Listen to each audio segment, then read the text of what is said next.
Hey, how's it going guys? It's your boy, and today I have to weigh in on the Creative Assembly controversy. Now what is the Creative Assembly controversy? Well, basically, there's been an update to Rome Total War 2, or Total War Rome 2, and basically what this has done has increased the number of playable female generals and leaders. Before that, there were no playable female generals, as far as I know. This basically means that CA are changing the game and changing the historical accuracy. This has provoked the ire of people who you can label as autistic, you can label as too pedantic, but these are people who are the core fan base of CA, and they are the ones who have been, I guess, kind of pandered to recently with the increased historical accuracy of historical Total War games. So what happened was this. The patch had happened. In fact, it's quite an old patch at this point, and basically there was a debate, especially in one Steam thread in particular. Now, for the most part, it was civil. People had a back and forth. There was a few trolls, as per usual. And then a person called C.A. Ella decided to weigh in. Now, basically, she is a community officer or representative. She's meant to be the link between the fans and CA. However, she had other ideas about this thread. This thread is a mess, so I'm locking it, and bans have been issued for those who repeatedly violated Steam community guidelines. As has been said previously, Total War games are historically authentic, not historically accurate. If having female units upsets you that much, you can either mod them out or just not play. The EA defense people, don't like it, don't play it. Oh, in Total War's case, mod it. And that's what most people do, actually. We mod Total War games because you can't make a game that even runs properly these days. There's a lot more issues than just this. Just look at the words she's using. Historically accurate versus historically authentic. What's the difference? What is authentic? Is that it looks historical but it isn't? That's just historical inaccuracy. And even then you can argue historically authentic is historically accurate. It could mean literally both things. It's nothing more than her trying to make excuses for whatever Creative Assembly is doing. And the fact she had to close this thread, which was having healthy debate for the most part, it was not actually a mess, shows that Creative Assembly doesn't want the fans to be talking about these things. They'd much rather us just accept whatever it is that they patch into their games and just deal with it. They're a typical big AAA developer, really. Let's talk about the patch before we get into even more shit. So basically, the patch increases the number, as I said before, of women in the game. Originally, they were nothing more than background characters that gave buffs to your generals or leaders or whatever if they had wives. Could even give you negative effects. So if you had a fertile wife and you had a fertile general, you're more likely to have kids. It makes sense, doesn't it? That kind of thing. But now they've added female generals when there wasn't before, because I played the game for a while and there definitely wasn't. Now the number is meant to be 10 to 15% in certain cultures, and for the most part that is correct. In certain cultures, yes, you can't hire female generals, and the only way you can really promote women in positions of power is not actually proper positions of power, more influence. Basically in Greece and Rome, although apparently not Egypt, which was a Greek kingdom at that point anyway, technically, but I'll get into that. I'll get into a little history. The others have had their women increased quite a bit, and for one particular kingdom, Kush, it's been raised 50%. That's what CA have said, and that's what Republic of Players said, and it's true for the most part. However, some people have been getting even more, even in these other cultures where there's not meant to be as much women. So, for example, the Celts, especially, and I think the Illyrians for some reason, and even the Ptolemies or Egypt. Apparently, this is some kind of bug. People saying there's a bug. Other people said it's been fixed. There's a lot of confusion going around. But for the most part, they should be getting 10 to 15%. The problem with this number is it's not realistic, especially the 50% for Kush. Firstly, if you read any of the historical sources, if you just read any secondary source on this matter, what do you find? Not many female generals. In fact, we're talking at most a percent, if that. Not 10 to 15%, even in the most so-called progressive societies, which, by the way, they were not progressive. This is just wrong. I mean, 50% for Kush, I mean, yes, they had a lot of queens. They also had more kings. And as far as I'm aware, from what I've read up about them recently, they didn't use female soldiers. They didn't. They had queens who were leaders, but as far as I'm aware, they didn't lead their troops into battle. They sent all the men off, because this is a kingdom that has a life expectancy of 20 to 25. Why would you risk the people who are basically single-handedly keeping your kingdom alive, essentially, by just making loads of kids. And also, just look at the Celtic kingdoms and tribes. All their armies are made up of men. All their leaders are mostly men. I mean, yeah, you have outliers like Boudica, but Boudica only became a queen because once she had 2 daughters, no sons, her husband died, and if she had a son who was of age to take her throne, or rather seat, because technically she was a Roman client state, she wouldn't have been queen. She probably wouldn't even have been famous. It might have been somebody completely different.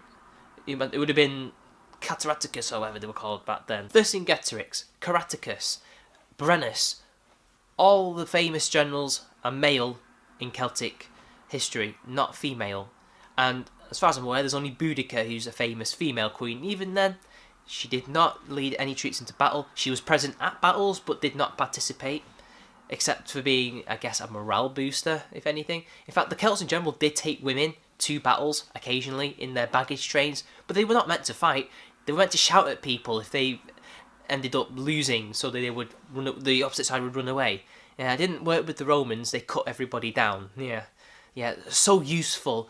Women fought, right. As far as Egypt is concerned, they were ran by the Greeks, or rather Alexander's former general's family line, the Ptolemies, and they had a mixed culture essentially by this point. They fought in the Greek style, although, to be fair to them, the Ptolemies did adopt certain parts of Egypt culture, especially the dynasty and the royal traditions to some extent. But if you look at the list of all the leaders in the time frame of Rome 2, there's only 2 queens, and that's Cleopatra, and another one who I think was also called Cleopatra, but I can't be certain, I forgot her name. Both were joint leaders at one point before they had to kill whoever it was who was the other leader to basically have power to themselves, and even then it didn't last very long, and they themselves ended up getting killed. The Egyptians did not have female generals. I have not read a single account where there is a female general. You can prove me wrong, but as far as I'm aware, all the Ptolemaic, Seleucid, Spartan, Athenian, Macedonian generals were all men, because, believe it or not, they're all still of a similar culture, and men fought. Men had to fight. Women were not meant to fight. In these cultures' opinions, the women's place was in the home. Yes, even in the Celts, even in Kush, and other cultures that CA have decided are the progressive ones. But the thing is, this patch was not the beginning, nor is it potentially the end. There is a DLC pack called Daughters of Mars. Yes, Daughters of Mars. And this is an optional DLC where you can add totally authentic female units. Now, I will concede that there are stories of women fighting, but only due to either extreme skill. These women have somehow managed to do it. They've pretended to be men, or they basically are forced to fight due to severe circumstances. But most of the time, women did not fight. Now, what did CA say about this? What was their response to the fan backlash? In regards to the current debate about Rome 2, there have been no changes to recruitable female general spawn rates, but with the addition of the family tree feature and the new gameplay options it brings, playable factions may gain more female family members via marriage. We already know that they can do this. We can already get our characters married in pretty much every game, apart from the Warhammer ones, as far as I'm aware. Like, this is nothing new. We know that's going to happen, but that doesn't explain anything. If a player has their male family members seek a wife and get married, more females enter the family. This means more female characters may play as recruitable generals, but again, only in those factions where female characters may be recruited as generals. And in pretty much every single one of those factions, you couldn't recruit them as generals before, as far as I'm aware. This has only come up recently since your little patch. Female characters appear throughout the game, but have between a 10 and 15% chance of appearing as recruitable generals for some of the playable factions. The exceptions are the Greek states, Rome, Carthage, and some Eastern factions. Unless you have the Daughter of Mars pack, in which case you will have female units. Totally authentic, guys. Which have a 0% chance, and Kush, which has a 50% chance. Again, there's no historical context, apart from maybe up there being kings and queens, because they may or may not have had a familial line thing, I don't know. This is to broadly represent the cultural differences in those factions during the time the game is set. Yeah, It's totally not a way to just force your agenda onto us or to make it appeal to certain audiences that you've been failing to appeal to for quite a while now, alright CA? These percentage chances are moddable by players. We've not seen a verifiable bug where this is shown to be different or not working as intended. We have no plans to patch this out or remove this feature from the game. And there you go, that's the difference. This is the whole thing. This is a mandatory, unchangeable patch unless you use mods, or you roll back your game through the Steam files, missing out on key patch fixes because this game is broken as shit. And it just shows where CEA's thoughts lie, not really in fixing the game that they've been adding boring DLC to, or trying to make it more playable, or trying to increase modability, like maybe being able to modify the campaign map. No. Instead, we're going to add women out of the blue for no discernible reason, or at least increase the amount of women, and change their roles because it's the progressive thing to do. And if you complain, well, just mod it or don't play it. I mean, they didn't even bring up or even mention what CA Ella said, which is the only reason why this is kicked off. I don't think the community would have said anything other than bicker amongst themselves, and it never would have been a public PR backlash and disaster for Creative Assembly. Instead, they've just talked down to the fans about only one aspect of this whole debate, and completely ignored that their community rep is totally shit at her job, and has put them in this situation by being a censorious prick. But what about the arguments? On the one hand, we have the SJWs and people who don't care, saying that, well, it's just women. Why don't you have a problem with that? Sort of gatekeep. It's historically authentic. Women did fight. Again, women did fight, but as I've already mentioned before, in dire circumstances or exceptional individuals. And also, the number was closer to 1% or less even, rather than 10 to 15, even in these cultures. Or the other debate is, no, we don't mind that there's women in the game. Women have always been in these games, but this change was unexpected. It was not needed. It was clearly meant to push an agenda. Social justice agenda, of course, representation, things like that. It's not historically accurate. We were told that this was going to be an historically accurate game, that historical accuracy was going to be an important feature in Total War games, because they actually weren't in the early days, believe it or not. And this flies in the face of that. And now instead it's historically authentic. All they're asking for is for history to be represented, because the thing is, people saying it's an alternate history game. It's not. It's a sandbox game. It's a historical sandbox game. You set up a world where you have the rules and regulations and cultures of that period of time in all the different, and then you play around with history. But you cannot, it seems, from what I can gather, change your culture. You cannot change who is in your armies. You are given that based on historical precedents, what actually happened. But you're free to conquer whoever you want. You can conquer the world with Britannia and Rome, etc., things like that, but you can't do what people on the SW side are suggesting. You can't. So therefore, it's okay to have historically inaccurate gameplay and units when the whole point of this game is to be historical. It's the exact polar opposite argument that was levelled at Daniel Favre's Kingdom Come Deliverance. That game was attacked for being too historically accurate, because there was no coloured people in it. It was just white people, because lo and behold, Poland at that time didn't have any minorities apart from other white people minorities, like Lithuanian pagans or Jews and things like that. It's the exact opposite. Apparently, it's not okay for him to be historically accurate in his game, but it's totally okay for CA, who somehow have begun to toe their party line, for being as inaccurate as possible, because it's women. And then we have people like 9volt on Twitter saying, oh look, a company has had to basically make a statement because a game has women in it. No.